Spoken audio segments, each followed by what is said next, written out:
Kakagising ko nga lang at bigla akong may nakalimutan. Hindi ko alam kung bra o nipple pad ba. Sige, nipple pad na lang. Total, wala namang pagkakapitan ng bra. Hapon na nga ako nagising pero pangalawang gising na nga ito. Dahil kaninang umaga, alas 7 pa lang, bumangon na ako. Dahil 9 a.m. may appointment ako. Next appointment. Wow! I mean, may pinuntahan kasi ako. Napakahalagang bagay lang naman yung pinuntahan ko. Siyempre, trabaho yun. Opportunity ba? Ang kaso nga lang, nung makita ko na yung boss, parang nagdadalawang isip na nga ako kung itutuloy ko pa ba. Hindi ko alam kung itutuloy ko pa ba yung interview o jujuwain na lang si boss. Ang pogi naman kasi. Pumunta na nga ako sa CR para tingnan ang aking mukha kung halatang bagong gising. Hilamos na lang din, baka may muta pa. Ayos na rin ang buhok kasi itong buhok ko, hindi ko alam kung buhok pa ba to o bunot na. Grabe, ang dry. Sinamahan talaga ng aking buhok ang init ng panahon. Maghuhugas na lang muna ako ng mga hugasin dahil kahapon pa to dito. Ngayon ko lang mahuhugasan, anong oras na rin kasi ako natapos sa paglilinis ng bahay. Naglaga na rin ako ng tubig para habang ako ay naghuhugas, nakaredy na yung mainit na tubig. Para after ko maghugas, makapagkape na rin ako.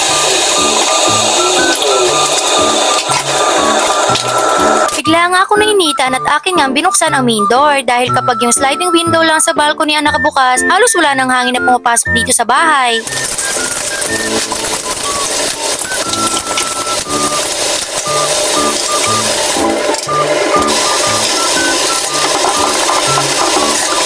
Pagkatapos kong ang hugasan ang mga hugasin, siniguro ko munang malinis at hindi matubig ng lababo. Baka kasi maya-maya buong aris sa place bahain dahil sa akin. Nilagyan ko na rin ng doormat sa may bandang lababo para naman may sumalo sa tubig at hindi mabasa ang floor. Nagpalamig na rin ako ng tubig dahil sa init ng panahon ngayon, yung mga lalamunan natin talagang malamig na tubig ang kailangan. Ang laman ng aming ref parang hindi nababawasan. Hindi ko alam kung kumakain pa ba mga tao dito sa bahay. Pero parang mas marami kasi ang laman na alak kaysa sa pagkain. Ako talaga yung taong kapag nag-grocery, kalimutan mo na ang lahat, wag lang ang alak. Umupo na nga lang muna ako at nang makapagpahinga lang saglit. Tapos hindi ko man lang naisip na kape nga pala yung iinumin ko. Ayan, napaso tuloy. Deserve mo yan.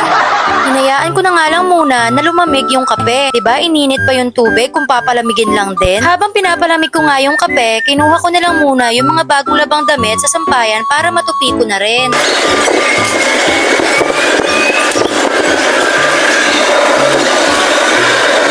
Pagkatapos kong antanggalin sa sampayan yung mga damit, hinango ko na rin sa washing machine ang cover ng sofa at ang tatlong tuwalya na nilabhan ko kahapon. Para sampayin na rin ang mga ito at nang matuyo na rin. Tuwalya pa naman to ng mga doggies ko. At nung ako nga ay magsasampay na, si Mommy Dog hindi mapakali. Sunod ng sunod. Okay lang sana kung nakakatulong. Parang nagdadagdagan pa yung trabaho ko eh. Nakikisabay pa tong hangin sa pagsasampay ko. Kulang na lang talaga. Hubaran ako.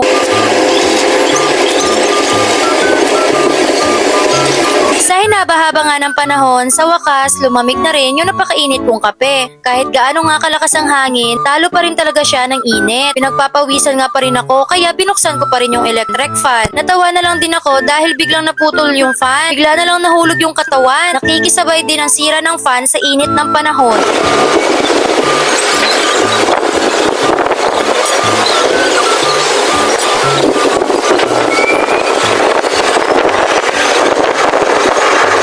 Nang matapos na nga ako sa pagtutupi ng mga damit, akin na itong inilagay sa kani-kanilang lagayan. Napakalaki talaga ang pasasalamat ko sa aking sarili dahil lagi na akong binibisita ng kasipagan. Proud of yourself! Minsan ko na nga lang mabigyan ng time na ayusin ang aking mga damit kaya sinulit ko na. Dahil hindi na talaga magkasya yung mga damit ko. Ang gusto ko lang naman ay ang mapag-isa. Magmuni-muni lang saglit. Gusto ko lang din magpahangin. Kaso yung mga doggies ko, sinisira yung moment ko. Si Mommy Dog gusto pang magpakarga. Magpapa-baby pa. Dahil natapos na rin ako sa mga gawain, makakapagpahinga na rin ako. Kamusta na kaya tong kape ko? Salamat sa paghihintay. Alam kong malamig ka na pero iinumin at uubusin pa rin kita. That's all for today guys. Thank you for watching.